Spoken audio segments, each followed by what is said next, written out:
Good afternoon. Hey, Jack, how are you? Good, Seth. How are you? It's not Great, like man.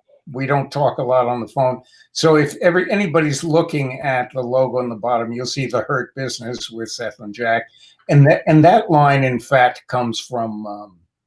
Do we have any viewers yet, or shall we wait? Oh, let's give it a couple of seconds. Okay.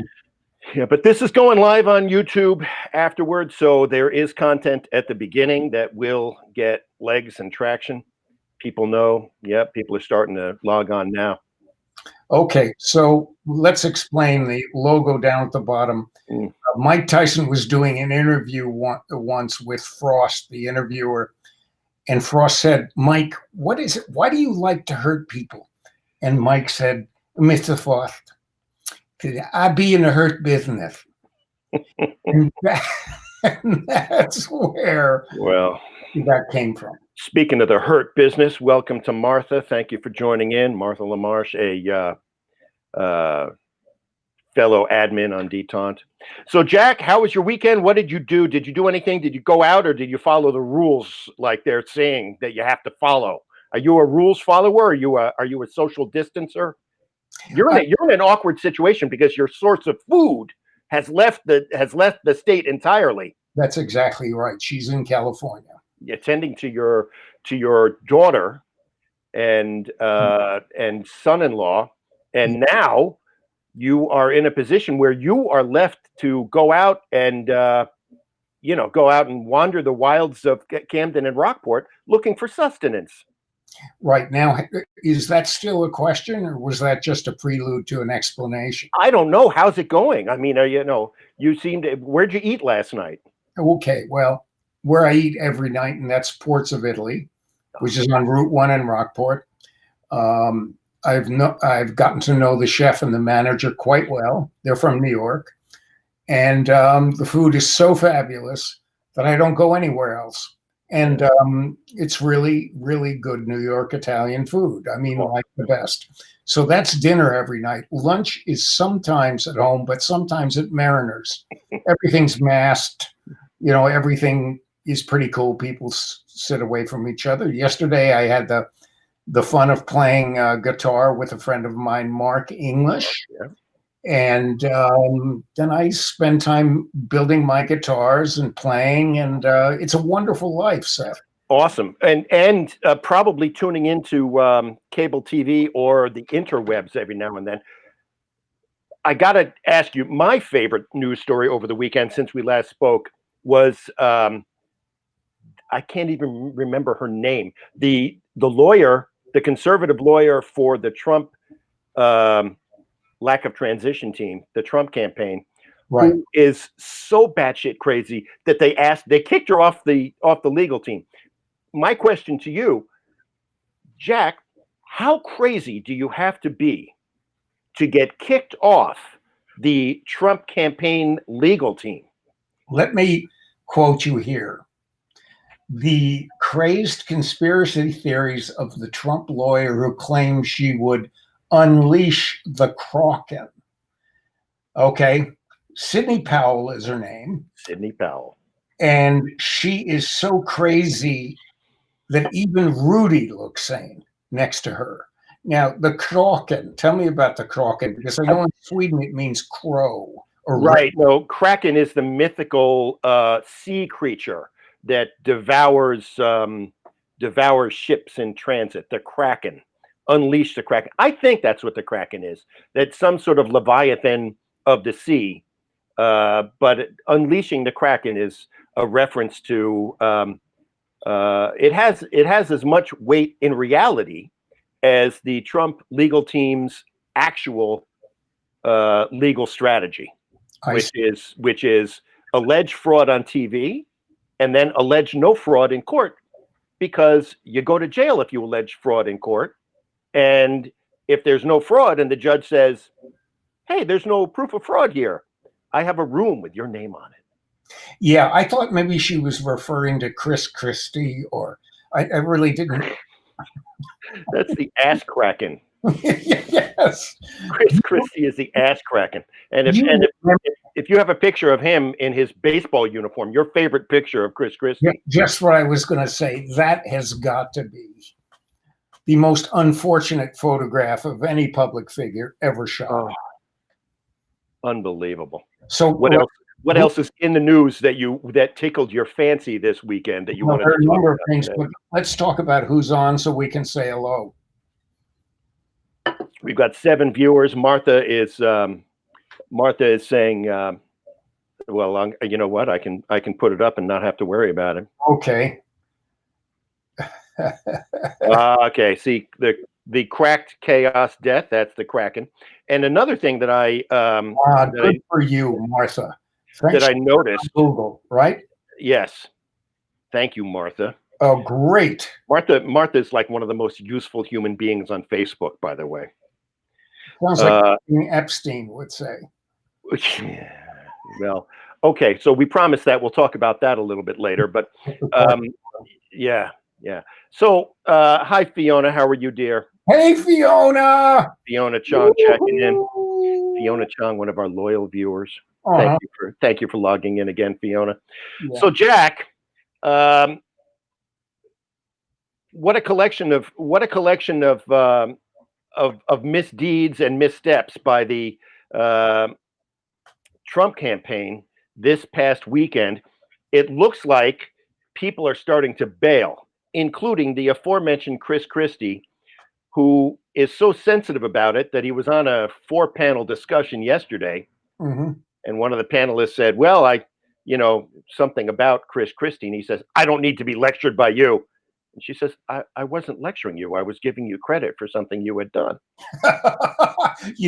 He has had a bad couple of years, Seth. I mean, Chris Christie? Yes. I mean, seriously, the Bridgegate thing was devastating. And the reason that I read that he never got appointed to any of the White House positions. I'm guessing because any background check would have revealed the level of dirty business in New Jersey politics that he was the pinnacle representative of. Well, I think Jared Kushner was more pinnacle representative. But in any case, apparently it was in one of the photo sessions where Trump was speaking, he kept pushing his way into the front, down like some cheap extra, pushing his way downstage, and Trump got very miffed. And then, of course, putting Jared's father in jail doesn't help either. Okay, and from the Donald Trump worldview, the governor or the top of the power structure has influence over what the state attorneys general should be doing. Yes. But of course, this is not that. This is a reference to when Chris Christie was a prosecutor in New Jersey. Am I correct when I say that? Yep. Okay. Martha, excuse me. Martha's still here. Melanie Cook has chimed in. Hello, Melanie. How are you? Thank you for saying hi, and thank you for tuning in. What's next on the Hit Parade and News, Jack? Well, just on a personal note, I noticed that Suki Love, who lives in Islesboro, posted her usual very clever thing this morning, which got an enormous amount of attention. She said, "Power is out in Dark Harbor." Really? Please. Isn't that absolutely wonderful? What an opportunity. That's what, I mean, does she wait all year for that to happen? Probably. Yeah. It's too bad she's not on. You'd enjoy Suki a lot. Well, that's an open invitation. Suki, if Power has come back on and your internet speed on Islesboro is...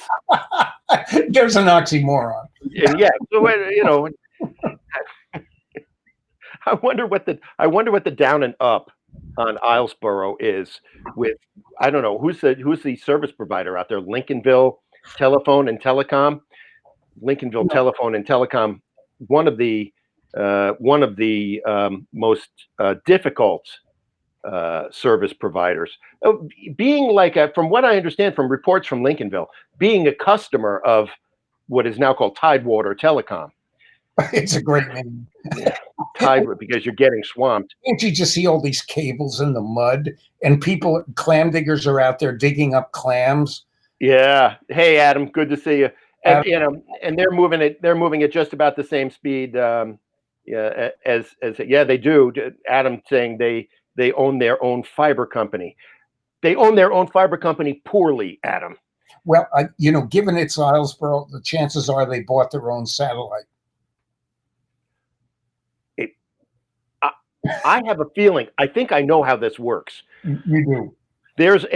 I think there's a satellite dish on the mainland by the Islesboro ferry, and Right. it beams a signal across to a receiver on the island. Right. And I guess if there's too much rain in the way, nobody gets to surf porn. Oh, is that what happens? Something like that. Now, because we have one of Angus King's top people watching the show, and because the state of Maine is his purview, Adam will show us exactly. Here we go. TownofIslesboro.com committee, Islesboro Municipal Broadband. So if you're suffering,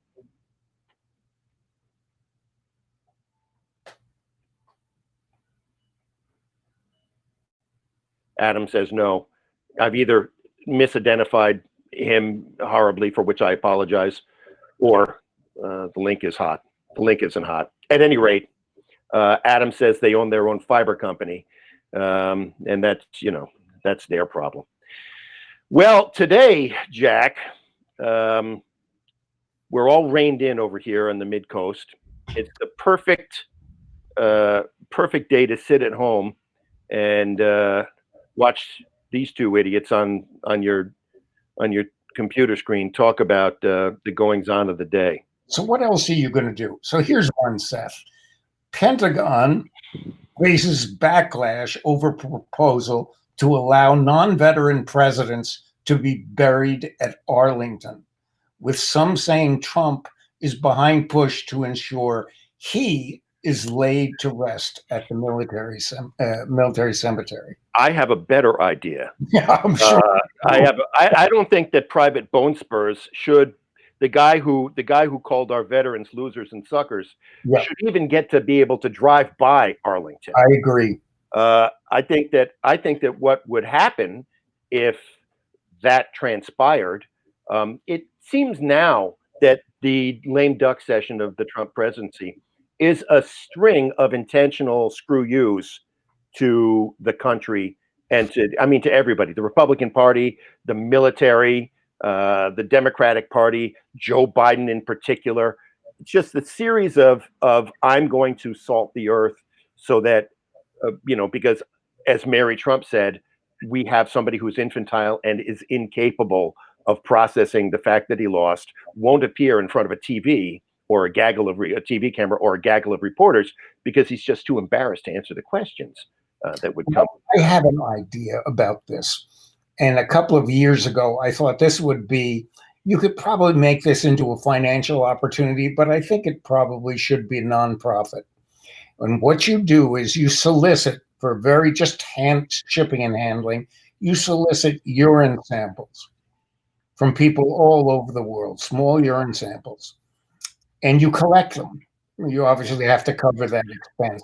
And then you rent a Seahawk helicopter, firefighting helicopter with a huge bowl under it that they dump chemicals and water on forest fires.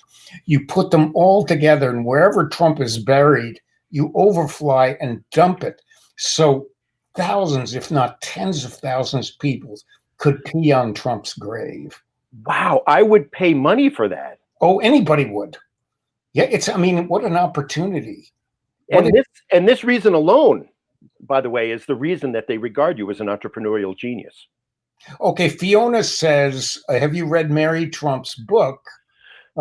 It's I'm sure it is, because she is really one that had the access to his childhood.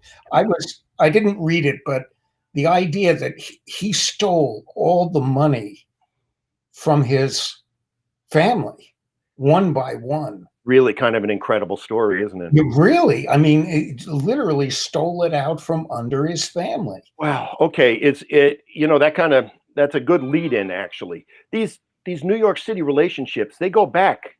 They go way back. In the last show, I talked about how my grandmother's awful Trump maid or Fred Trump-inspired Mitchell Lama housing project was literally 2 blocks away from Seagate, where Jeffrey Epstein grew up. Right. And today, I'm something happened between our last show and now. I was going through the Facebook feed of an old friend. Hey, whatever happened to Karen Nathanson, my friend from high school? Karen Nathanson and I, we went to Brooklyn Friends School. She showed up in 1982 or 1981, and we became really good friends. She starred opposite me in South Pacific, the musical, just as pretty and sweet as you could possibly be. Who did you play in the musical? I played Emile DeBeck. Really? There's me and Karen in 1982. Aren't we adorable? Now, that's Karen. That's okay. Karen over my right shoulder, Yep. and that's from 1983, I think, or 1982. And you're down. Okay. So we're good friends, and Jack, I'm not sure if you remember the score from South Pacific. Do you remember the score? Do you remember what the big song was? Don't sing it. Some enchanted evening, you may see a stranger. You may see a stranger in your fucking Facebook feed who's a pedophile. Okay. That's the stranger you're gonna see. You're gonna see your dear friend from high school in a Facebook post with who else? None other than Ghislaine Maxwell. Oh my God. So my God. And it's not just Jack, what I'm not going to do, I'm not going to go on my friend's Facebook feed, poach pictures, and then put them up on Facebook. Right. What I will do is I'll go to freaking Reddit and talk about the guy. There's another guy who also happened to notice that Karen Nathanson Zucker, and I'll get to that in a second, is apparently dear friends with Ghislaine Maxwell. Perfect. Not one, not two, not three. There's another picture of Karen on her Facebook feed that I'm not going to share with Ghislaine Maxwell. Now, full disclosure, Karen Nathanson Zucker is a lovely, lovely person. Her husband is a lovely man. And her husband may be one of the smartest bastards I've ever met in my entire life. Don't you hate that? It's infuriating. I'm having a very hard time, coming to grips with it. But I think, isn't it magnanimous of me to talk about how great this guy is? Yes. His name is Jeff Zucker. Mm-hmm. And if that name sounds familiar to you, Jeff Zucker is the current head of CNN, the president, the big macha at CNN. But when I met Jeff Zucker, he was simply a producer at the Today Show. And Karen had graduated Sarah Lawrence because, of course, because every smart Jewish girl from Midwood who went to Brooklyn Friends School, by definition, almost has to go to Sarah Lawrence. Where men are men and so are women. There was that's a completely different show. Sarah Lawrence. She introduced me to Girlfriend. It was great. I paid something like $300,000 so he'd come out a rabid left-wing communist. Oh my God! Yeah, I mean it's wonderful. Now you gave Sarah Lawrence over a $250,000, right? Oh, absolutely. Yeah, more. You wrote many checks to Sarah Lawrence. Yes. And that's Karen's alma mater. Right. I visited any number of times. She introduced me to girlfriends. So after she graduates Sarah Lawrence, she gets a job working on Saturday Night Live as a producer of the segments that you now see as the commercials. So those pre-produced commercials, those were the segments that she produced. Hang on, I've got to interrupt you. Please. Our Facebook friend Giacomo Signorelli. Giacomo Signorelli is friends with Karen. Directed all those spots. That's right. And he, just to give a little shout out, he in fact posts some of the most wonderful art on his page, esoteric stuff you've never seen before, painting and photography. It's incredible, the stuff that he puts up. He's worth friending. I think I'll do that after the show, and are bad, right, Jack? That we should have had Giacomo in Sure. this thread talking about it. Oh, and by the way, Karen, you know where this is going, babe. If you're out there and you want to talk to me again after 20 years, feel free to show up. I'll send you the link.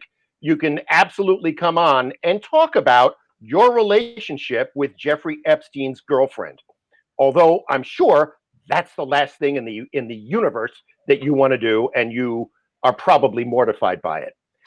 I felt like I had to take a shower after I saw the pictures, and I'm, if we're playing the Kevin Bacon game, I'm now two people away from or one person away from Ghislaine Maxwell, two from Jeffrey Epstein. That's horrible. But what's fascinating is Karen's relationship to Donald Trump and this group of people. Seth, we think of LA, when you're from New York, you think of LA as the place that everybody's humping everybody's leg Yep. to get a thing. But in fact, New York has a huge, huge social climber scene. And that's the scene that the Trump family was never allowed into. You absolutely positively nailed the theme of this, or what should be the theme of this conversation, right on the head. Because the population density in New York, you can get to a dinner party on the Upper East Side by walking a couple of blocks. Right. When you want to go to a dinner party in LA, you're driving through forest fires. Yes. But and mudslides. And mudslides, forest fire. You're taking your hands in your life when you drive to a dinner party in LA. In New York, you take your reputation in your hands. I've been to dinner at Karen and Jeff's house a grand total of 2 times. The first time I went to dinner at Karen and Jeff's house, I remember the date. It was June 27th, 1995. And I didn't remember it off the top of my head. I had to look it up because that's the night we're sitting we're about ready to eat. And Jeff was a producer at the Today Show, but he was running the whole show by 1995. And it was late, and I think he had to get up early, and he was wiped out because he had just gone through his first bout of colon cancer, and he's just getting over it. And he was a warrior. I mean, he was really, really a great, and he was so sweet and such a nice guy, but he was really diminished physically and emotionally. And the phone rings, and it's NBC, and Hugh Grant had just been busted with a prostitute getting a BJ in LA. This sounds like The Birdcage, which is got to be the funniest film ever made, but the same idea. That was a strange life experience, going to dinner at a friend's house and then having, the pre-real internet, having the news of the moment piped into your head was a little, it was a little strange experience back then. So, Does this come under the title of damage control, Seth? I don't know, dude. I don't know. I mean, we're talking about a Facebook friend on our show, which is crass. But we're also talking about, a relationship with someone that is New York City's #1 infamous socialite. And it bears conversation. It's instructive because Jeff Zucker later went on to become the president of NBC Entertainment. Mm-hmm. And as such, he cultivated and promoted Donald Trump on The Apprentice. Jeff greenlit that show, cultivated that show, and Jeff expressed his own genius in making money for his bosses with something that was really sticky at the time. Mm-hmm. Jeff saw the same thing in Donald Trump that Roger Stone saw, that Steve Bannon saw. But his father saw. That his father saw. Exactly right. And that's why he was able to screw the rest of his family out of their just desserts, because his father said, this is how the Trump name is going to be propelled to something. We don't know what it is, but it's going to be propelled. Mm-hmm. Right? Yep. So Jeff cultivates Donald Trump, and I moved to Maine in 2002. I lose contact with Karen right around 2000 when, Jeff moved to CNN, and that's when her circle of friends stopped being people from high school and started being people like Ghislaine Maxwell. Mm-hmm. The picture that you're seeing here, they're mostly from 2014 and earlier or around that time. And if you're at home and you're wondering about how Donald Trump becomes who Donald Trump is, it's through this network of personal relationships and media relationships in Manhattan. And nobody at the time was thinking, wow, here's a guy that's going to become the president of the United States. But think about Jeff Zucker for a second and think about Jeff's relationship to this man. Mm-hmm. Jeff's relationship to this man has taken him from turning NBC into an entertainment powerhouse. And through the Trump administration, Trump has been exceedingly good for CNN. Mm-hmm. That's true. And it's called, yes, Trump is the inventory. Trump is the inventory. And very successful in. But let's talk about it. I'm looking at the picture on the screen there, and I'm thinking, classically, for decades and decades, that group photo thing that you'd have take a picture of me, and this is obviously, they charge for this at the White House at parties. You can have a single frame with the president for $1,000. And You're a group, maybe it's 500. So classically, you go into any Italian restaurant or pizzeria in New Jersey, and you'll see the pizza chef with Frank Sinatra or a number of other Italian heavyweights. Yep. But now that picture thing has become a source of scandal, a source of regret, a source of trying to get it off Google. Okay, that picture, which was classically your identification with greatness, the only photographic evidence you had of that, now has become something completely different, where many people wish, it's like Trump with those photographs with those two Eastern European gangster guys, the one with the weird hair that comes like this. And, these are pictures you wish were never taken. So it's funny you should mention that too, because the last real communication we had was about Donald and Melania's wedding. And if you're Vladimir Putin, now, apropos of this conversation, but nothing else, I can't imagine, or I can't count on two hands the number of times that you yourself have said, I really think Melania is the cutout. No, I never said that. You said you thought Melania was who is it that you think was the cutout? You said Melania, you thought Melania was his handler. No, never, Seth. You didn't say that? No, because I know who is. Oh, okay. Oh, you do? I'm sorry. It's Mitch McConnell's wife. That's what you said. Yes. That's right. But entertain this for a second. If you're Vladimir Putin and you have a stable of beautiful Eastern European girls that you train at the KGB, now FSB, isn't Donald Trump exactly the kind of American that you send out one of your agents to entice and marry? Or peon. Or peon. Yes, of course. Putin's a genius. Don't ever underrate this man. He has installed a president for 4 years who's a Russian asset. I mean, how much genius do you have to do that? The guy is absolutely amazing. I wish there were a fantasy politics, like fantasy football. If there was fantasy geopolitics, like Vladimir Putin would be starting quarterback for me every single week. Absolutely. He would be what was the Patriots quarterback? The Tom Brady of politics. Exactly. He is the Tom Brady of politics. And so we come back around to because everybody's out there wondering, what's this guy's appeal? How did he become president? What just fucking happened to us? Yep.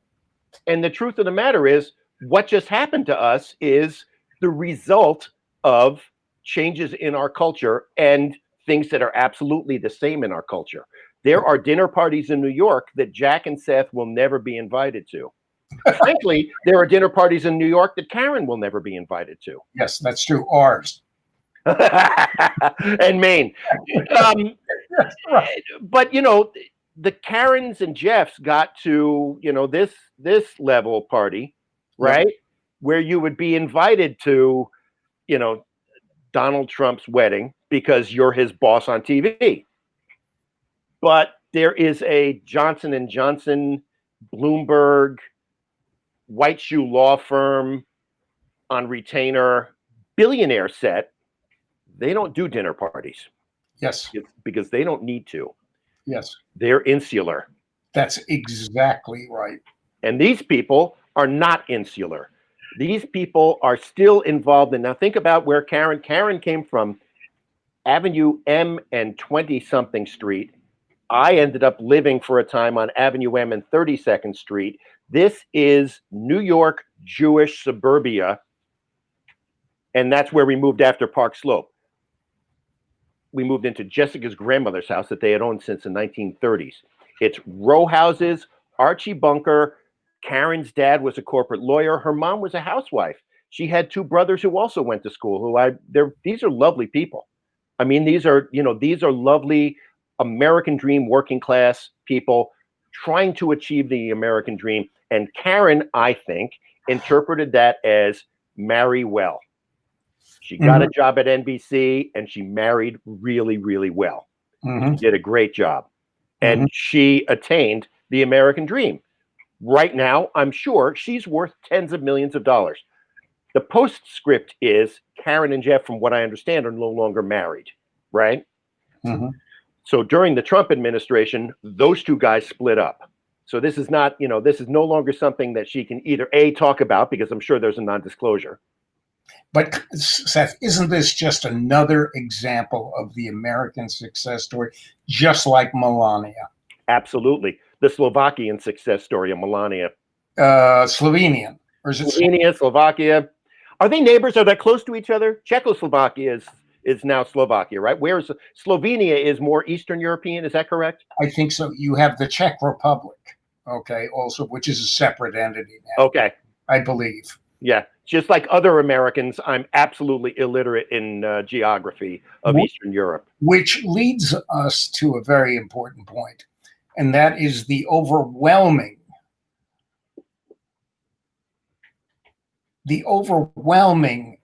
level of provinciality in Americans.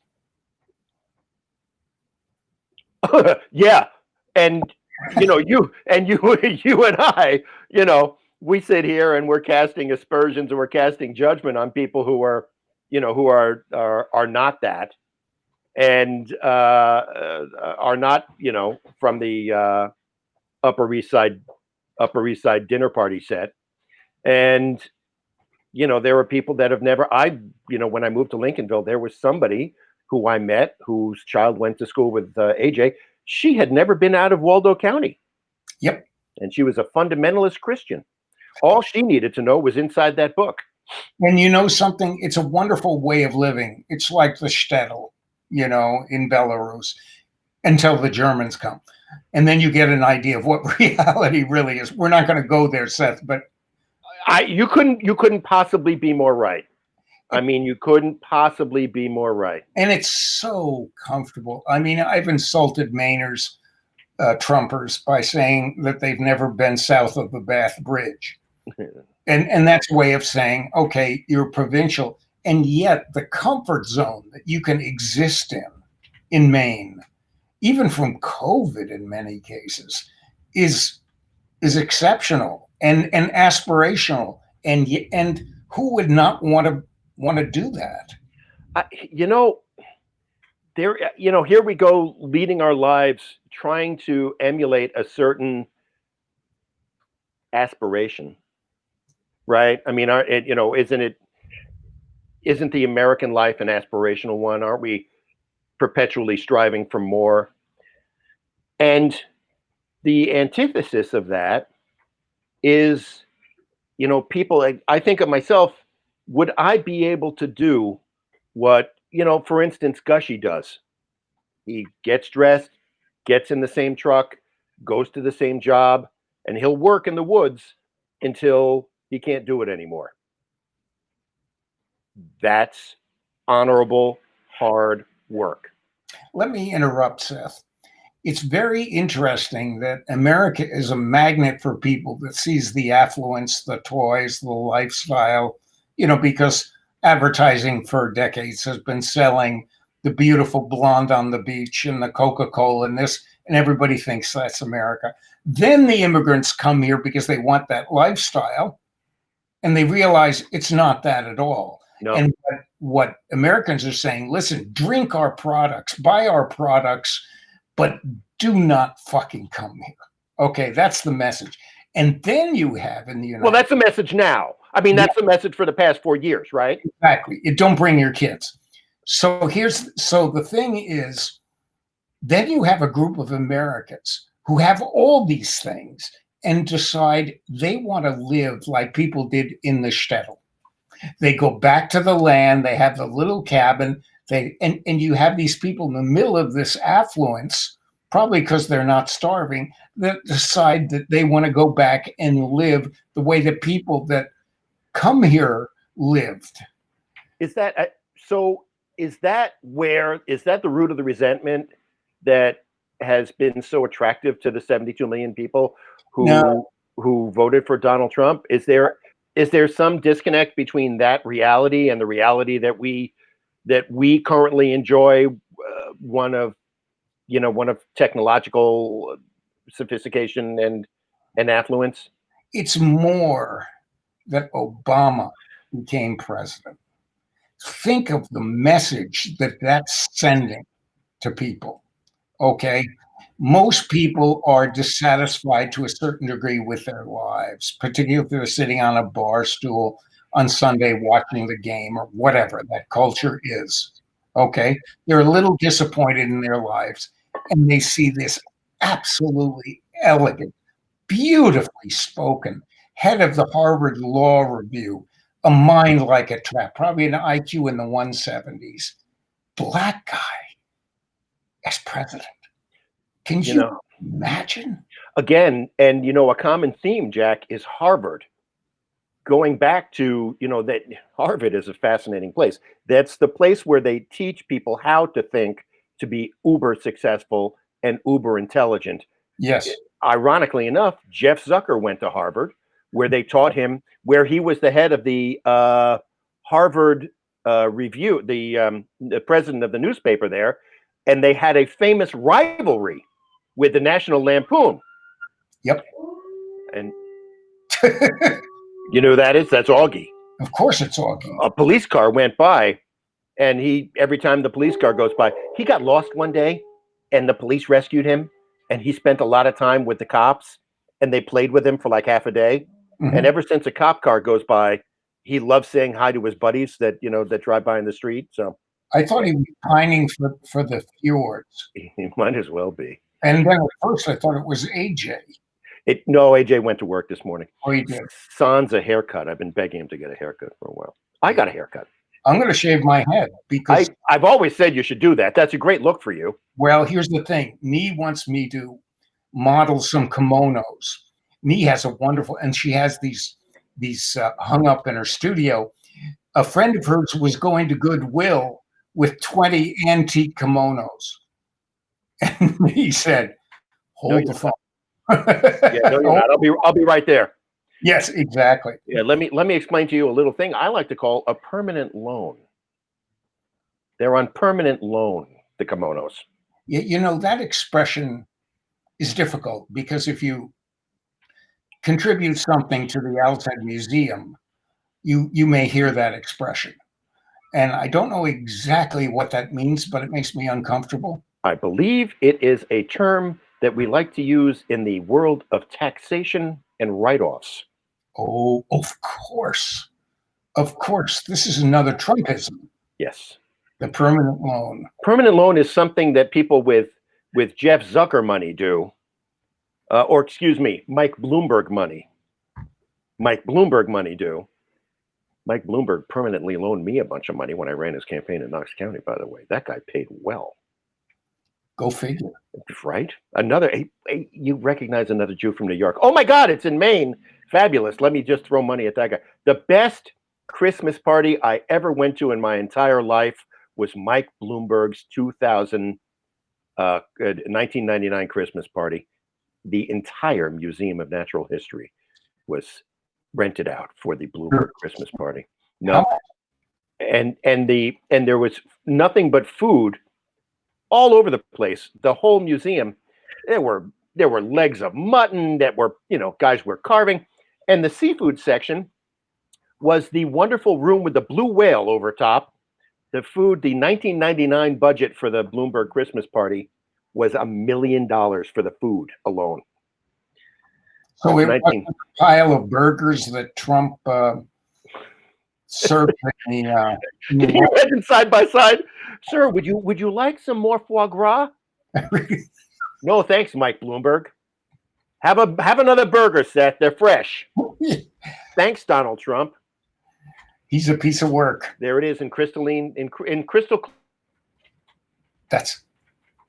You froze up, Seth. I like the rivalry that they had with the Harvard Lampoon is famous, and the head of the Harvard Lampoon, when Jeff Zucker was at the Harvard newspaper, was none other than Conan O'Brien. And the prank that Jeff pulled on Conan O'Brien resulted in Conan being imprisoned. Oh dear. I love that story. Good, but we're not going to tell it now. No, I don't know it. It's on it's on Jeff's bio. Cool. So, Seth, let's see. We still have the same viewers here. Boy, are they tenacious. Yeah, they are. Does this mean we only have 2 viewers, Fiona and? No, we are struggling to get viewership, Jack. This is a problem. No, we're just getting legs. Our show is, nobody knows when we're on. This is the second or third one that we've done. Let them know on Facebook. I mean, I have 1 million Facebook friends that could come on now that I would love to talk to. Sure, and they're probably all doing things like either A, earning a living, or B, panicking because they have no way to earn a living. Much like my friends. My friends are different than your friends. And in as much as they're all retirement age. I know. I'm asking. Yeah. I'm asking. That would be the obvious differential. But actually, Jack, you have more young people as friends than I have young people as friends. I do have a lot of young people friends. You teach high school for 10 years, you make a lot of friends, or you make a lot of enemies. I suppose that's true. But the friends that you make are the right friends, and the enemies that you make are the right enemies. My friends are rock stars. My friends are absolute rock stars. I will say you do introduce me to the best people. I'm glad to hear that. That is, I only introduce you to who I consider the best people. So. Oh, well, we get positive feedback that we're desperate for. Martha says, guys, I'm enjoying your perspective and the dirt dishing. Martha, do you consider this dirt dishing? I don't know. Is it dirt dishing? This is all publicly available information other than, the times that I went to Jeff and Karen's house for dinner. That's building context. Martha, could you suggest a topic that you would like to see discussed? Yeah, Martha's very good about keeping us between the lines on detente. Whenever something happens, when somebody's getting a little bit too heated, Martha suggests a different perspective. Well, I never joined detente for that reason. I know. Because my fun comes from eviscerating people. Right. I mean, and that's Princeton. That's it is, but not in the way you think. Oh, all right. Martha says, "Oh please, oh please, oh please, what? I want to. What topic should we talk about? If you're interested in hearing us bat something back and forth, throw it in the comment field. We're happy to oblige." Jack, do you have any other news items for the day other than Rudy Giuliani's hair? Well, we never really discussed Trump being buried in Arlington, except for the urine Is that a real thing? Did he really say that? Is that what they want? I've been saying that for years, hoping that somebody would pick up on it as an economic opportunity. Well, Wolfie says you should. Wolfie! Wolfie says, I'm going to show this. Wolfie says you should model kimonos, but not shave your head. You should shave your beard. That'll never happen. No, it doesn't. I'm too attached to that, Wolfie. I know. It's like, I always thought you looked better with a beard. And trust me when I tell you, I look better with a beard. Yeah, Martha likes the subject of Trump and the burial in Arlington alongside the other suckers and losers. Is this is this Trump again implying that he is on the same level as those people on Mount Rushmore in this deluded sense of self that he has? Well, that I like that comment a lot because, in fact, given the technology that you have maybe 10,000 urine samples in a huge urn under a helicopter, there's going to be some spillover. Okay. It's the way it is. If it's a windy day, helicopter pilot is stoned. There are a lot of reasons for this. So because of that spillover, it's important that the graves around him, okay, like Barr is a great example. I mean, there are a million of them. Okay, Flynn, the whole gang, Pompeo. So the spillover goes to his entourage. And that's a great suggestion. I like that. Speaking of Trump's entourage versus Biden's entourage, apparently today we're supposed to get a further list of people going into the Biden cabinet, which may or may not have come out already. There's a Secretary of State being announced who is, middle-aged white guy who believes in building bridges and building partnerships internationally. A radical departure from the fat, pugnacious douchebaggery, which is Mike Pompeo. And that douchebaggery in that douchey worldview that Mike Pompeo has, where it's a collection of fuck yous to the rest of the world. You're the one who introduced me to my favorite expression, is when years ago you described Trump as an outer borough grifter. I thought that was just so beautifully worded and so exact. It's so true, by the way. I worked for him at the Grand Hyatt when I was a very, very young man. And even at the time, people are just like, people in management were like, if you see this douchebag, just, run the opposite direction. And throughout his entire life, he has been able to, Trump is characterized as a guy that has been able to dip into a reservoir of money and throw it at ego boosting measures that fail. Everything that Donald Trump is and does is designed to fluff Donald Trump's reputation, not make money. Sure. Okay, I understand that. Now, let's not ignore people's comments or who is on. Is there anyone new? Well, Martha says we have only 4 years to claw things back. I don't know that that's true. I think that Kamala Harris will probably win the presidential election in 2024. I don't know how this transition happens. I mean, Joe Biden is the oldest guy ever sworn in as president, if he can survive to inauguration day. Let's do a metaphor here. How long was the American Revolution? 1776 began in earnest and ended in 17. When was the surrender in New York Harbor? I don't remember. Yeah.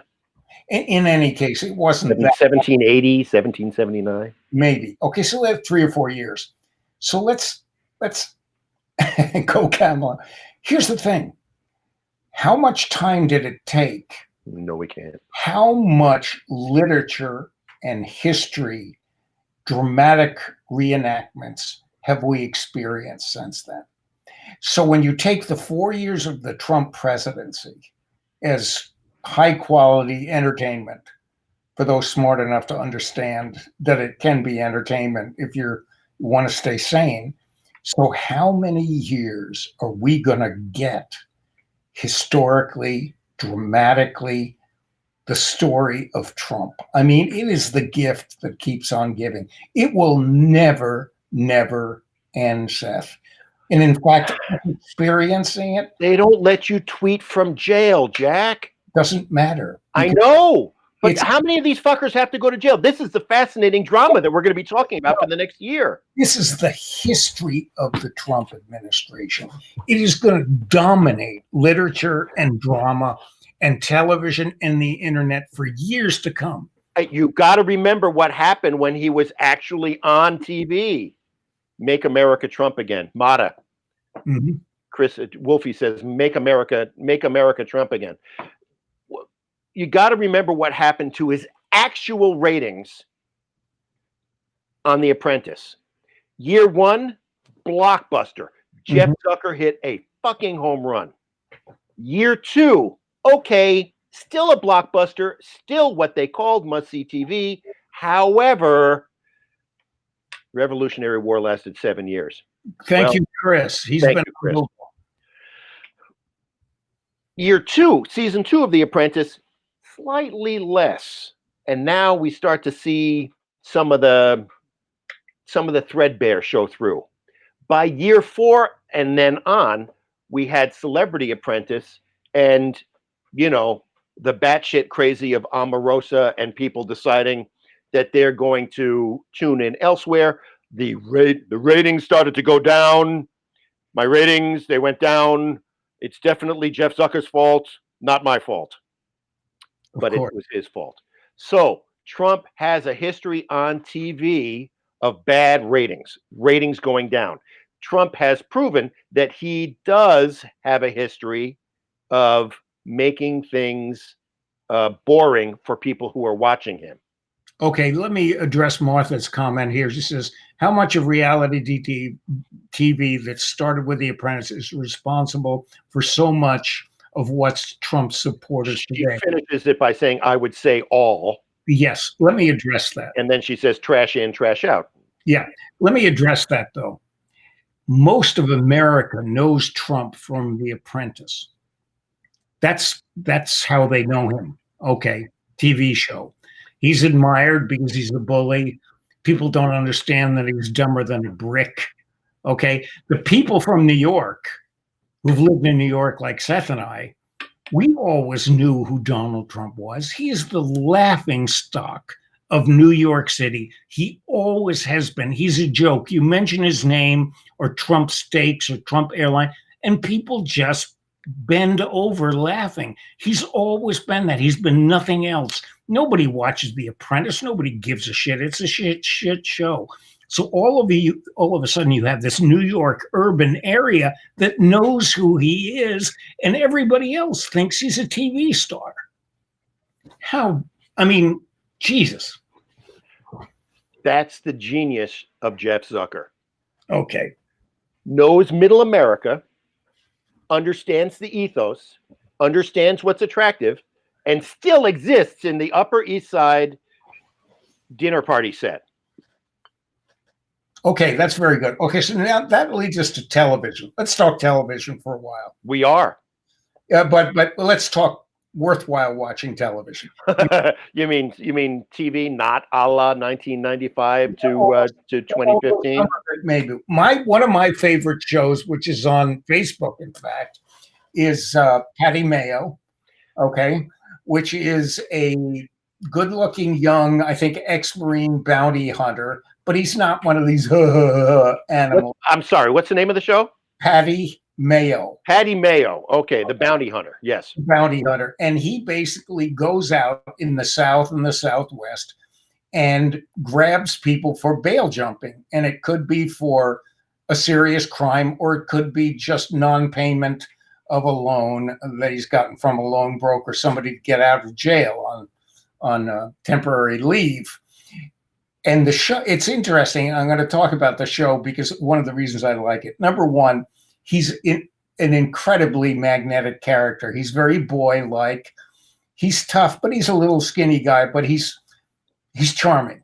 Okay, without the macho thing attached, which makes him great. And they go out with 3 high-def cameras on little Steadicam sticks, and they film the whole show of pulling up to some trailer and chasing people around, and it has that same thing Cops does, except it's much, much better produced and much more interesting. And so the question is, and they show everybody and they're having their worst day. It's like Cops on steroids. But the characters, and he's got this black friend that he takes with him who's a pretty tough dude, but also quite charming. And then sometimes a couple of women and a couple of cameramen. And they go out and they film everything from 3 angles. And if you haven't seen it, watch a couple of them. Some of them are better than others, but some of them are jaw-dropping. And how does this relate to the modern American condition? Well, Cops, when it first came out, was a sleeper. Nobody thought anything about the show, and then it took off. Like wildfire. And it was like the Jerry Springer show of drama. Yeah. And what apparently they did in Cops, I've said this before, is to get, these people have to sign releases. They can't show this on network television. So the question is, how do the filmmakers get them to sign the releases? On Cops, it was they would take off the handcuffs or loosen the handcuffs. You'll see on handcuffs, there's a thing that lock them so they don't tighten up on somebody. Who knows what kind of little torture devices they would use. And right, that always holds up in court. I was physically tortured until I signed the release, Your Honor. Exactly. Anyway, that's a technique they use. Here, I think what they do is they get them to sign it by saying they'll pay the bail. I have a feeling, because there's nobody none of these perps would really want themselves on TV, because inevitably they lose, and some of them look silly doing it. So you look behind the show and you say, well, it's devious and this. The thing about it is it has a kind of charm because they try not to use lethal force. So they have paintball guns with pepper rounds. They have pepper rounds and ARs. They have they use their taser. Every non-lethal you could possibly stick on a belt. And sometimes they are lethal, but they never show them shooting anybody for real. But the show is pretty interesting to watch. Now, in terms of good television, obviously you have The Queen's Gambit, which Seth will agree is an absolutely spectacular show. It's genius. Yeah, it's really good. And this is the era in American history where we are, a collection of binge watchers, and that's how we're. Hang on one second. We have Jimmy Hines. Yes, Jim said you guys are so mean to our president. He works so hard for us. This is Jim. Jim, not for the past 3 weeks he hasn't. No. No. Ever since he lost, he has taken his toys and gone home. Bunkered up. So let me tell you, do you know Jim, Seth? I know Jim quite well. Jim is an absolute doll. He's a doll, and he's extremely funny, and he's charmed to be around. And very dry, understated sense of humor. Yes, exactly, just the kind we like. Well, it's the kind that can probably get 0 oxygen on this show. Right? Yeah, I know.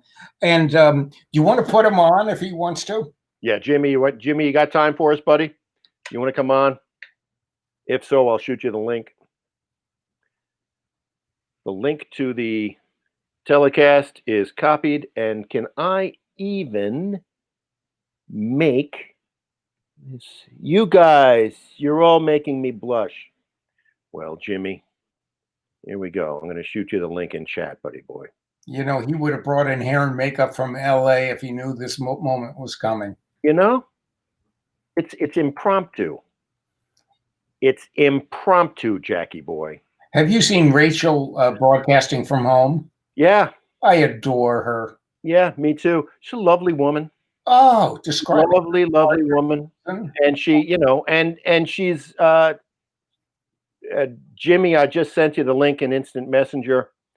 If you want, you can click it, and I'm going to get rid of my 3 No, I'm not going to cancel that. I'm going to get rid of my 3 sources in my toolbar down here. And as soon as you get on live and click that link, I will put you on the air. I'm interested in talking to Jim about his COVID experience because I haven't seen him in ages. Now, he had COVID, is that correct? No, just what he... Oh, his COVID experience, in other words, being indoors. So my 70th birthday party was hosted in, what was the name of the restaurant where Jim worked as a manager? And it was a phenomenal party. I didn't know you then, Seth, but there people came up from New York, and it was great. They mingled with Pete Bishop, from Rock City Cycles, and it was just a rockin' party. So that was about, what, 17, 18 years ago?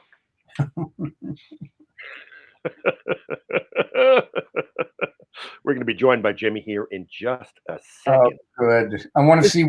Does Jim do stand-up? Does he do stand-up? I think he may be a stand-up. Well, we all do, Seth. Yeah, well, sitting down doing stand-up. Yes. So, okay, well, let's talk about something while he logs on. While we're waiting for Jim to show up. Yes. What topic of conversation should we bat around with Jimmy? What do you think is appropriate? What happens? So here's something that I think is going to be occupying us, for months to come. You and other people seem to, maybe I'm being naive. I have a history. Okay. Maybe I'm being naive. I think the legal process works. And I don't think, just the same way the legal process worked with our elections and everybody was panicked that Donald Trump was going to try to, quote, steal the election, end quote, right? Which he's doing. Which he's trying to do. Jimmy's on in 3, 2, 1. There. Hey, Jimmy, what's up, pal? I'm doing great. Great to see you, man. All right. I have no control over his mic, so whatever you're doing with a mic, just see if you can turn up your own volume.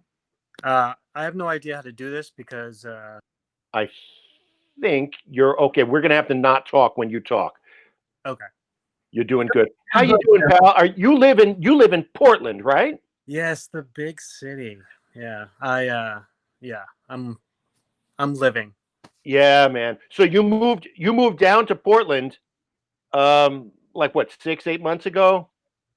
No, I moved to Portland 2014 in April. I left Francine, Shepherd's Pie, all that, and I signed a lease. Didn't have a job down here. Just needed to get away from. I saw the writing on the wall on the restaurant thing. So, Gotcha. My wife in New York. And now Portland, Maine, frequently described as one of America's destination cities with a fabulous food scene. Not so much anymore. Not so much anymore. So how is that whole thing? You're one of those people that is the backbone of a community, a genuine professional in your field. I wouldn't say professional. When I was doing it, I thought I was amazing, and there's other things that I won't go into right now. But coming down here was a total culture shock, and I wasn't prepared for it. And I really wasn't a manager per se. I was more like I just did everything. I wasn't managing anybody. I was just doing it rather than people do it. I just didn't trust anybody. I was a micromanager, so I just figured I'd just do it myself and get it done. And it was very taxing upon me. And I just realized I wasn't really good at that at all. I'm more of a follower than a leader because I just don't have patience. It's like you're emblematic of so many people in our culture, that tapped into an economy and made their living, in a way that we thought was reliable. Yeah. Oh, I made a great living. I had a great time. I enjoyed, giving crap to Jack and you and. Well, who doesn't? I miss all my regulars, and every now and then Emily Garrigan will tell me, "Oh, so and so is no longer with us," and that's always depressing. But yeah. It's So Jim, what is it like in Portland now? What is the vibe? I went down last week. I did the obligatory stop at Trader Joe's, loaded up on the stuff that I needed, and then headed back north without walking the streets. But the streets seemed reasonably empty, save for the homeless people who are now swarming every intersection that you well, stop they at. closed down Preble, and now they're just in Deering, and they're in the green across from the public what do you call it, the post office.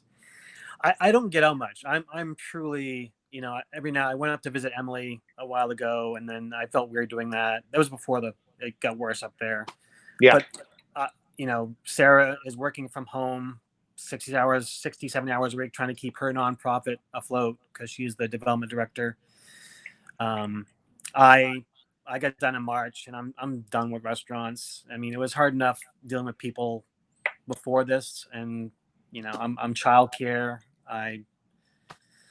So basically I'm working in a restaurant because I cook and I wait on them, and I don't get paid. Right. But Yeah. I don't get out much. Yeah. I So go shopping. you two run your own nonprofit, but you're not, cooking and waiting on the kids. Yeah. I mean, I've given up my hair. I don't give a crap anymore. Yeah. That's what this show is, man. It's the reality of this COVID life that we're leading, bro. And my daughter is really. I feel bad for her because she was really. I mean, I was social, but I was social almost because I was drinking all the time. My daughter truly is social, and I stopped drinking. I gave up drinking. I used to drink a lot. I gave up drinking like a couple of Februarys ago, and then I really stopped August. Good. But, I mean, first of all, it's expensive. Oh yeah. I was going through, a 12-pack of beer and a bottle of gin at least, a week. And I'm glad that I stopped it before this whole thing because I had switched to like a mostly vegan diet before this whole thing happened, and it's gotten. I'm not adhering to it as much as I used to anymore, but it's just tough. I mean, I don't get out. I don't go anywhere. I go shopping once or twice a month. What do you have your eyes on? What is your post-COVID aspiration? What's likely to be a desire or occupation for you in a post-COVID world in May? In May, when we all get injected with the 95% efficacy of 95% COVID and the tracker. Yeah, and the tracker and the nanobots. Yes. Well, with the nanobots, I can rebuild whatever injury I have. So right. I become actually I thought about like just not working at all. I don't really know if I can afford to or not. But I don't know. This is turning me into so much of like a I still want to go out and visit people, but I can't. Even before this whole thing, I would always make plans to visit, and then I get in the car and drive, and I'm like, you know what, I can't do this. And I turn around and come back home. Well, that is an extremely transparent look at a COVID existence, my friend. Yeah. The other thing, if I can interject one thing, a vegan diet would drive anybody to drink. Well, no, I know how to cook. He stopped drinking and then became vegan. Yeah. No. Oh, is that the way it went? Yes. Oh, yeah. I thought it was the other way around. No. I mean, like I said, the vegan diet is not as much anymore, but I try to eliminate red meat, and I do cook things with bacon fat. But I was really good for a good 2 months before, and then once March hit, it was like 5-6 months. I was feeling great. I lost 40 pounds. Jeez. Wow. Between the stop drinking and the diet. And yeah. But the thing I realized is when I worked, I was such a pacer, and because I didn't delegate, I'd always do everything, and that's where my exercise was. And now I'm just trepidatious about leaving the house because it's just weird because like you see people and you're like, if I wear a mask, I'm like, oh, they're, I was walking on the street and someone just threw like a, like that scene from John Malkovich, what do you call it? Being what's that John Malkovich Malkovich. movie? Yeah, where the guy throws something. Well, it missed me, but I'm like, what the heck? Some kids just drove by with they threw like a thing of coffee at me, and I'm trying to think, like, was that because I'm wearing a mask? Is that because the culture is just breaking down? It's such a weird. Yeah. It's like the thing about Camden is it's a small town. People know everyone, and there was a benefit of the doubt. Like you kind of like assume people were nice. Whereas down here, even though it's not a big city, it's people think it is. People from Maine come here thinking they can have that anonymity, and I think that's the problem. I agree with you. I think that, Portland is the kind of town where if you live there for a year and you're out and you go to restaurants and bars and then you network with the business community, you'll start seeing the same faces on the street every day and it turns into high school. Oh, you know? I felt that within the first few months. Yeah. And I'd say hi to people who I worked in a restaurant, and I would say hi to them because my idea is like just treat people like regulars, and they didn't want to who the fuck are you? Why are you talking to me like this? I'm like, right. Okay, I'm sorry. Well, Seth and I grew up with that because we grew up in New York. Yeah. Okay. Well, I get it. I mean, that's New York. It's a city of what millions and millions. In general, that anonymity thing is extremely important. When people cannot be held responsible for their actions because the place is too big or for whatever other reason, it's one of the things that makes small towns so comfortable is because you're not anonymous and therefore your behavior is being monitored by everyone. Oh, yeah. The ultimate expression of that, Jack, I think, is our ability to walk around with a gun in our belt or our pocket or wherever here. And, maybe you get a sideways look or whatever, but you can do it. Dude, if you walk around with a gun in New York City, you're going to jail for a year. That's right. And the reason is because here we have, first of all, very few transgressives. The ones that we do are frequently picked up and known by the cops. And there's really no reason to defend yourself other than the odd break-in every now and then. It's all domestic violence and the run-of-the-mill crime here in the Mid-Coast of Maine. Yeah. Keep in mind that in Camden, in New York, there are people on top of each other. And if you let off a round in New York, you're gonna hit somebody. And that's why, you can't have a gun in New York. It's just the population density. So what the idea really is that in a small town like Camden, everybody is the usual suspect. Okay, I'm the usual suspect. Oh, Seth yeah, you're the unusual suspect, Jack. No, but we are. Everybody knows. I've put my iPad on the seat of my MV Augusta motorcycle and left it there for an hour in the middle of Camden in the summer, which probably wasn't smart, and it was there when I got back. So we don't have a crime problem here at all. But the idea, first of all, the idea of carrying a gun that's not concealed is the stupidest thing I've ever seen in my life. Because we conceal it, which is illegal. Because open carry is more asking for trouble. You're like, not only that, you're itching for a fight. You want someone to say something. Exactly. Yeah. So Thinking if you carry concealed, the first thing you have to do is to not let the enemy know of your potential. And that's why Trump's such an idiot. He telegraphs every move he makes. Every single freaking thing he's going to do. Whereas if he shows his cards. If you look like an old homeless person sitting on the bench, if there's a perp, which of course in Camden the chances are nil. Well, Jack, who on earth would you be talking about? As perps? As an old homeless person on a bench. That's what I look like when I sit on the bench. Nobody mistakes you for homeless. Well, that's because they know me. Yeah. Well, you know what I find which gets back to the original point. Which is? It's the usual suspects. Everybody knows you. That's why I'm a usual suspect. See what I'm saying? If you were that guy, if I transported your bench in front of Crappy's Slowdown House, otherwise known, Jimmy, in the Camden restaurant community as the former Cappies, and now T-Bones. I put that together. I know. It's an audience of half a dozen. Yeah. You just got zinged, Seth. I did. If we took your bench and put it on Prospect Park West, you would be that homeless guy, Yes. and the cops would pay attention to you. Yes. It's something is out of the norm here.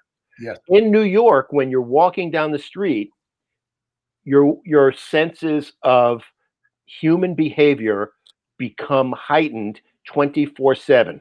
And as you scan your surroundings and someone's body language doesn't look right or someone's facial expression doesn't look right, that's the person that's going to be the issue.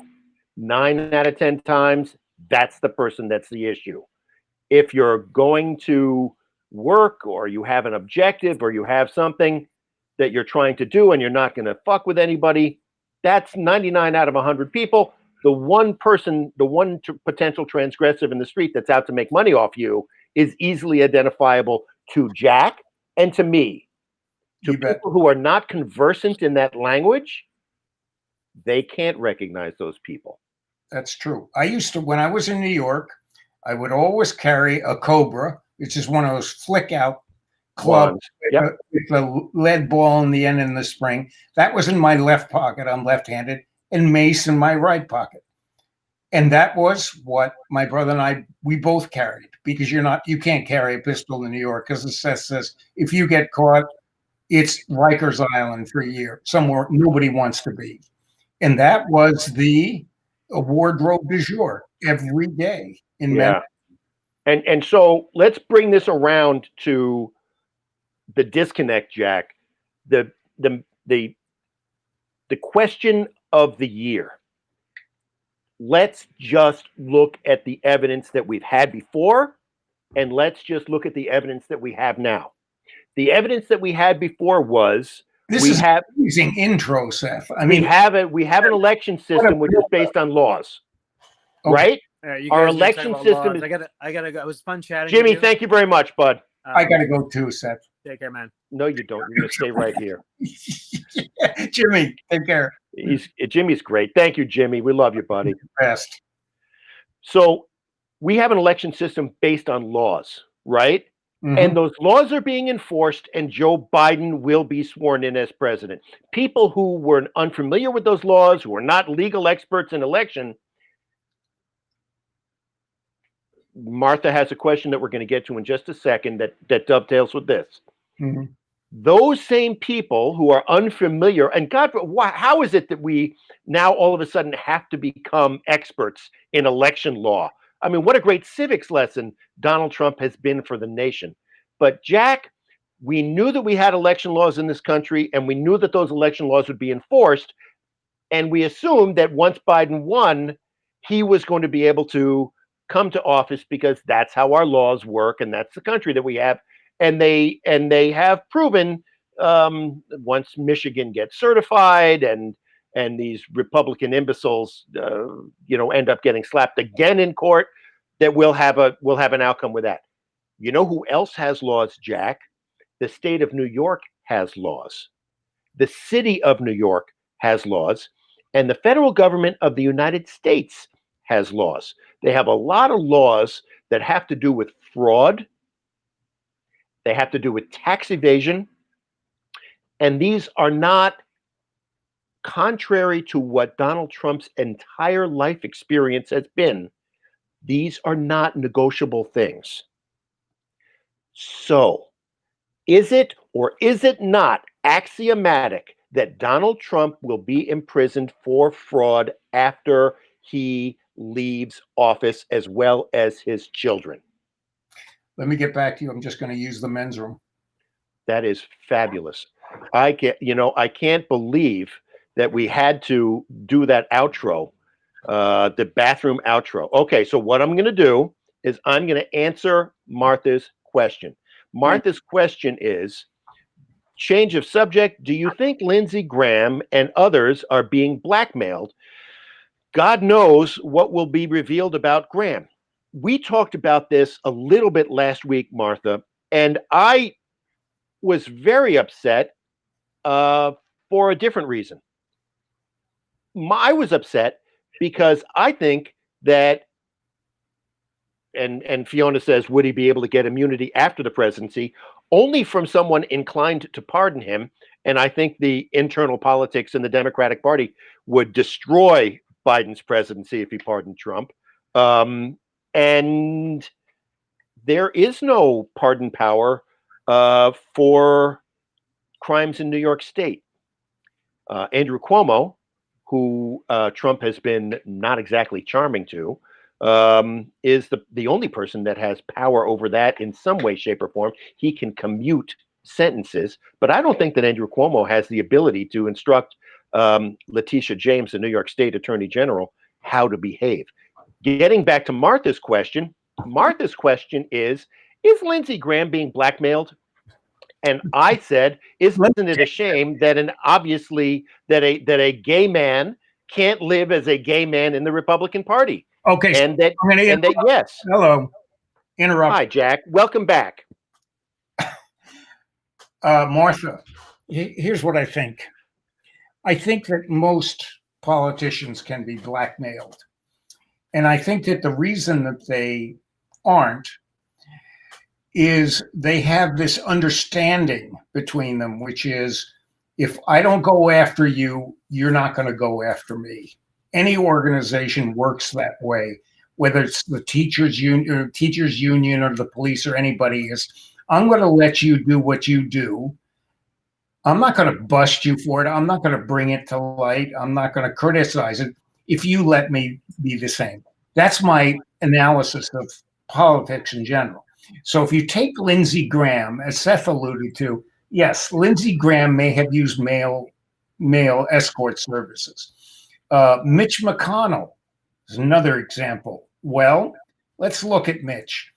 Mitch is a different animal because Mitch obviously has tried to lift sanctions on Russia because the aluminum king in Russia opened a huge aluminum plant in one of the failing parts of Kentucky, in Western Kentucky.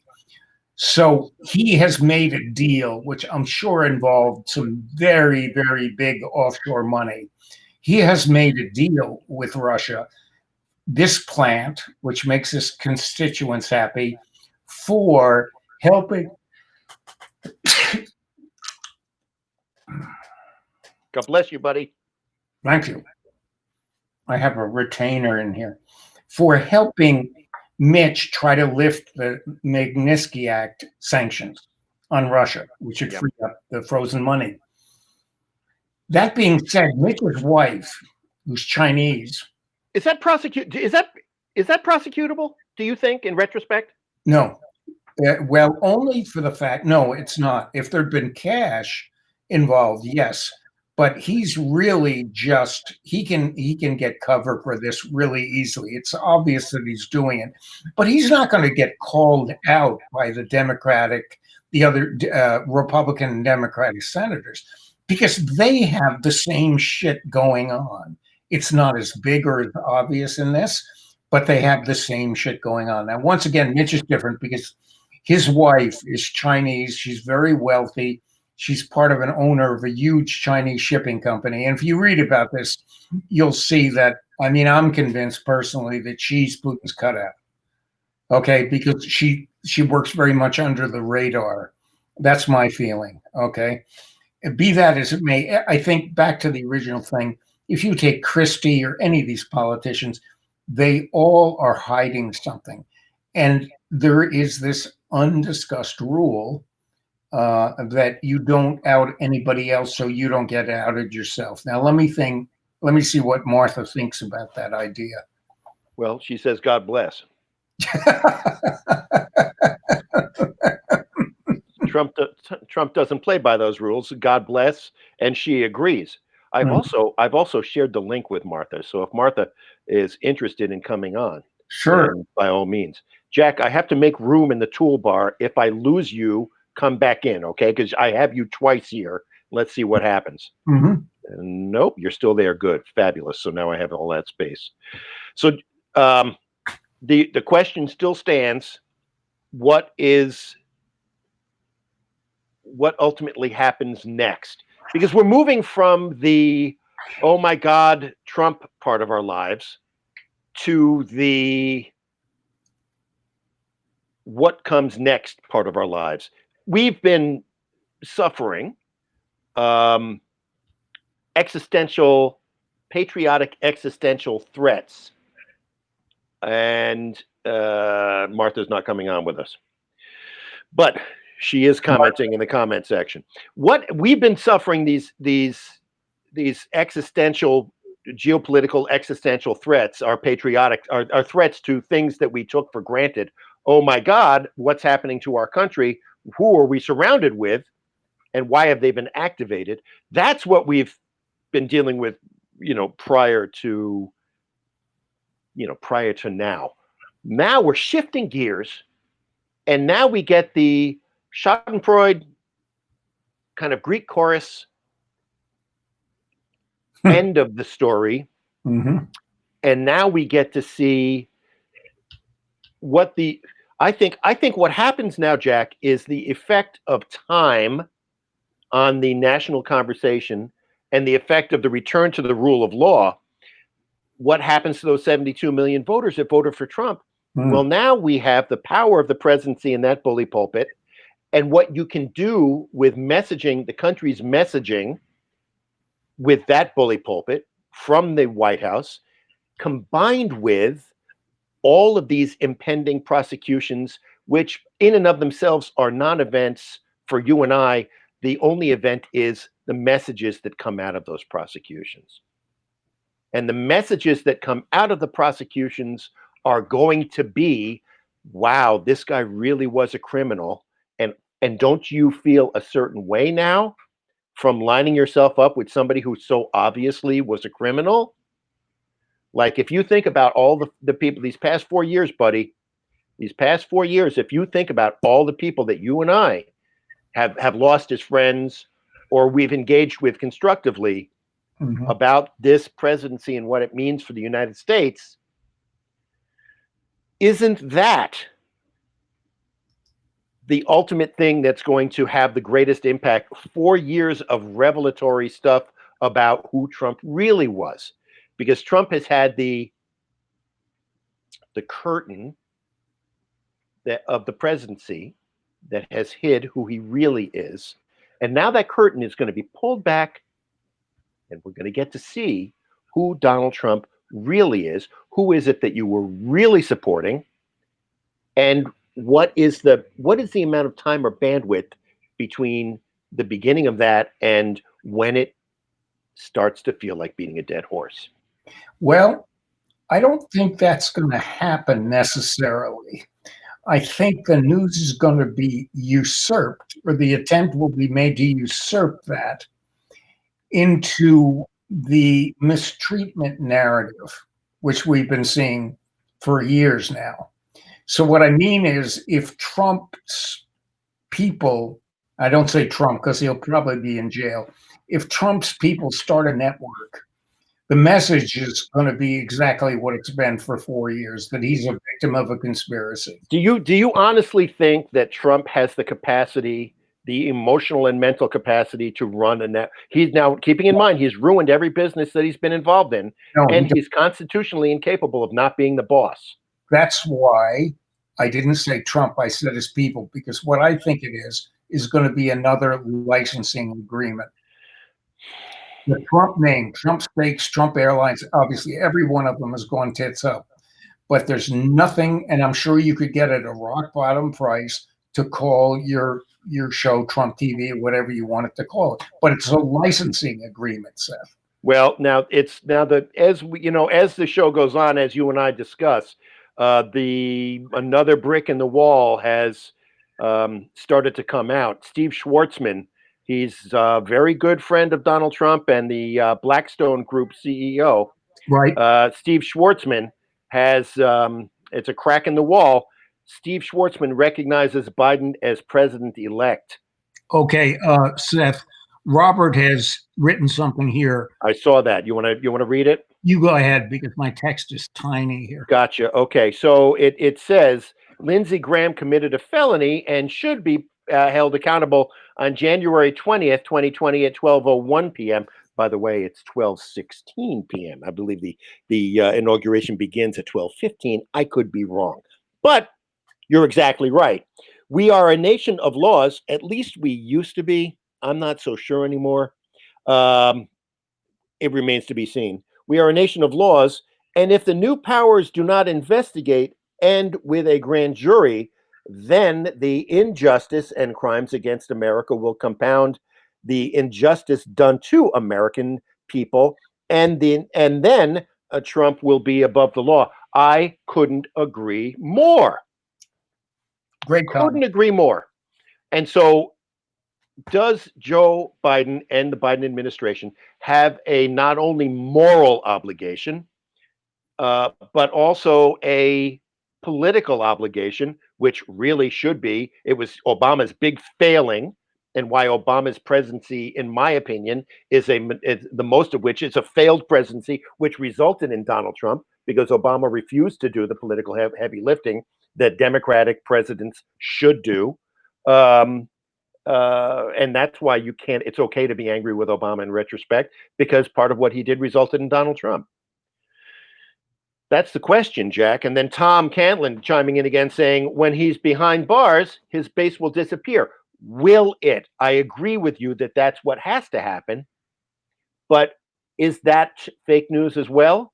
I mean, every time, viewers of ours like Justin Gushy continued to say, where's the evidence? Show me the evidence in court in the Russia investigation. Where's the evidence in the impeachment? Where's the evidence? Well, now that Democrats are saying that, will Republicans agree that what's good for the goose is good for the gander? Yeah, interesting case, and a very interesting comment. I'm going to veer off that a little bit. Please. And I mean, we're talking about, what do we do with these 72 million, what do you call them, troglodytes? Troglodytes. What do we do? What do we do with these people? I mean, they've been having these adrenaline hits for 4 years now, big time. They are addicted. They are absolutely addicted to the heroin of Trump. So what can you do with these? Now, I think the idea of showing who Trump really is, that has no future at all, because we see most of it. The one thing that's probably eventually is going to come out is a film of him with a 15-year-old in the back of Epstein's plane. That's the Trump card. Sorry, that's the Putin card. I think that Putin has, or at least he tells Trump that he has it. That's what keeps Trump in line. I mean, we've seen in 4 years every possible human failing in any individual that we've ever seen. I mean, Hitler loved animals and kids. What is in watercolors, and he was quite a good painter. Trump has nothing. He has nothing. He hates his kids. They hate him. He couldn't stand having a plant or a pet. He's an awful, awful human being. By definition, the world's worst. Yes, that's right. Who was it? Chomsky who said that. Yes. When Noam Chomsky talks, everybody should listen, because he's the smartest person in the world. Right, but he's a liberal, so we don't pay attention to him, right, Jack? So bringing out and showing who Trump is, we've done that for 4 years. There are endless books of family and friends and hirees who've written. We know who Trump is. So let's leave that. That's not going to happen. How do you get them? How do you get Trumpers to understand? I don't think you do. I think the conservative brain is wired differently than the liberal brain. I believe that. It may sound racist or whatever. I don't give a shit. But the other thing is that I realized the other day when we were talking, we had a guest on, Justin Gushy, is that what Trump people do, and I have to generalize, I always am trying to analyze things from a psychological perspective, because you can't go in and argue points with Trump people. And so you say, why, they'll show you articles, they'll bring up Fox News quotes, they'll use Hillary's emails. Okay, all of that is irrelevant, and it's the reason you don't want to ever argue with a Trumper. And here's the reason you don't want to argue with a Trumper, is because those arguments are just desperate, flailing attempts to defend their like of Trump. So you don't analyze, you don't spend time dealing with that, because they're just little piece evidential things that they defend Trump with. It's a silkscreen. It's like a fighter jet with chaff, throwing chaff out the back. Yeah, it's not a fact-based universe. So what do you look at? You analyze them psychologically. So Trump supporters can be bullies. So they empathize very much with Trump. They identify with him. But even more so, they're what they call toadies. Toadies are the guys in high school that would always follow the bully around because they were scared of him. And the best way not to get beat up or get his negative attention was to follow him around and consider him a leader of the group. They're toadies. And so a lot of Trump supporters are toadies. They identify with him because they, in psychology, say identification with the aggressor is one way of dealing with the aggression. They follow him around and they're toadies. And then you have the aspiring bullies, the ones who like the fact that somebody can bully somebody because that's what they did in high school. Okay. This says a bunch of really bad things about the mental health of 72 million Americans and the families they come from. But you know why? High school football. Yes.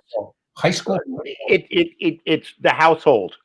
It's the dynamic in the household. It doesn't start at 16 when you go on the JV high school football squad. It starts with mom and dad and what decisions are happening when you're developing. Yes. And high school football is the manifestation of that. I agree. It is not just the manifestation. It is the continuance of that in a formal education setting. In Europe, they don't have high school sports. They have clubs. Okay. Here in the United States, the most important thing for most high schoolers is whether they beat the other school in football. And you wonder why people like Trump. Think about it. Think about that ethos that it's the winner and the loser. There's nothing in between. You're either a winner or you're a loser. I think that's a big part of the equation. But the foundation. Well, let me get it out.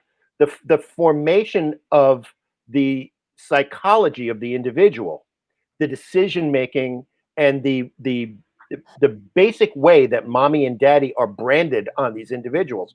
Think about the number of dysfunctional households we have in the United States.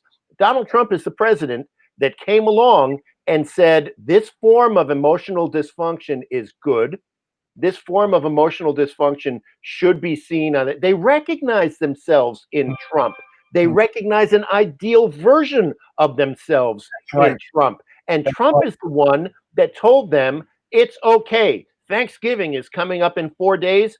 It's okay to throw food at the table and yell at the Thanksgiving party and be those people at the beach that you don't want to sit next to. That's right. Now, here's the thing. So, and it's exactly in line with what you're saying. Trump is saying it's okay to be a scumbag. I am the worst, rudest, uneducated, dumbest, just awful, awful human being. And it's okay for you to be just like me. You talk about the line. He's the emotional line skipper. You start out being a scumbag. You live your life being a scumbag. You go to high school and you're a scumbag. You don't have to go to college. You don't have to study. You don't have to work hard. You don't have to have any discipline. If you go into the military to learn discipline, you're a loser and sucker. What you do is you go around the whole thing, and all of a sudden there's an imaginary end game where your father, the billionaire, can make you the president of the United States. That's it's exactly a fantasy that this motherfucker had sold these people. But it allows people to be the worst they can be. It's a prescription for them to be the worst that they can be. I agree. There's an end game. It's okay. All of this stuff that you find hard to do, all of this stuff about behaving in public, all of this stuff about engaging in a healthy way, having empathy for other people, valuing human life, wearing a mask when you go out in public, all that stuff, don't do that stuff. Go right around and vote for me, because I represent the ideal that it doesn't matter if it's not a real ideal. It's about the way we feel. You know what? It's not about the way we think. Right. You know what it is? The Trump signs say, Trump 2020, be whatever the fuck you want. That's what it should say, because that it's okay. Americans a license to ignore everything this country stands for. The workaround, I mean, look at the suckers and losers in the graves, the soldiers. It's a workaround. You work around that. You finesse it. You don't have to be there. You don't have to fight for your country. You can get 5 deferments, bone spurs. It's the ultimate manifestation of the lack of human empathy that these people, you people, display. The ultimate manifestation of the lack of empathy that the Trump voter displays is the overt racism that is on display, that political correctness, which started on college campuses and fueled the fire of division.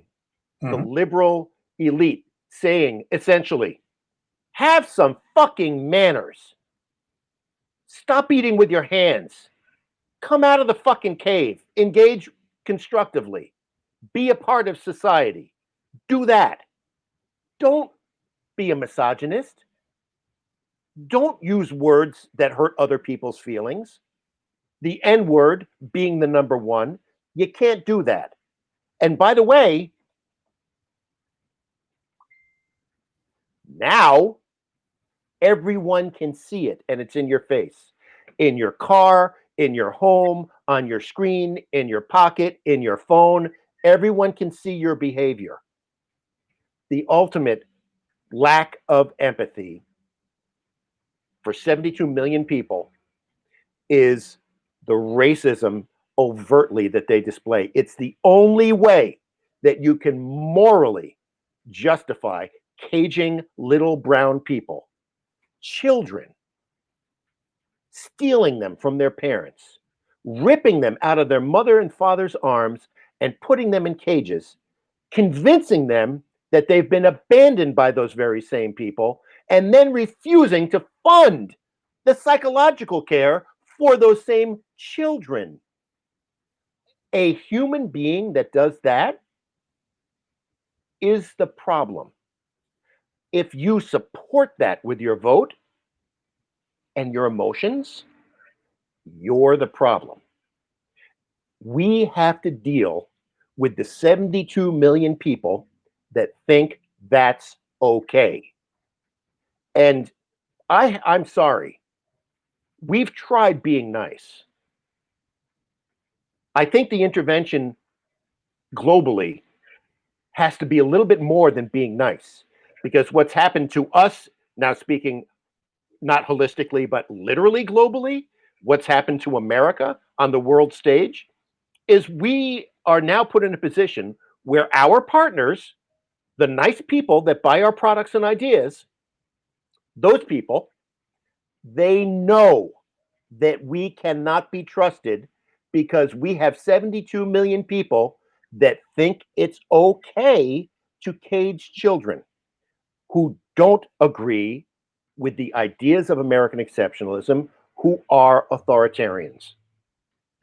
That's who your neighbors are. Okay. I think we're going to end the show with that, because Seth, it was so powerful and so perfect and so on point. That should be just what people are thinking about and left with. All right, buddy. Okay, well, great to talk to you, man. Thanks, everybody that's on, for watching or chiming in. Bob, everybody, it was fun. It's going up on YouTube. It'll be up later, and hopefully I don't get sued. Yeah, no, I don't think so. They know you don't have any money, Seth. Yeah, that's the first thing they check. I've already been to the house for dinner. They know I don't have money. So here's what we're going to do. We'll be back at 12 o'clock on Wednesday. Is that correct? Wednesday at noon. We will be back. Thank you too, Martha. We appreciate your tuning in. So Wednesday at noon, we'll be back, and we'll be talking about not only Donald Trump going to jail, but the people that we are going to be replacing the Trump administration with, and how utterly boring they are, and how wonderful that is. Until then, this is Seth and Jack signing off. Take care. Be well, everybody. Be good.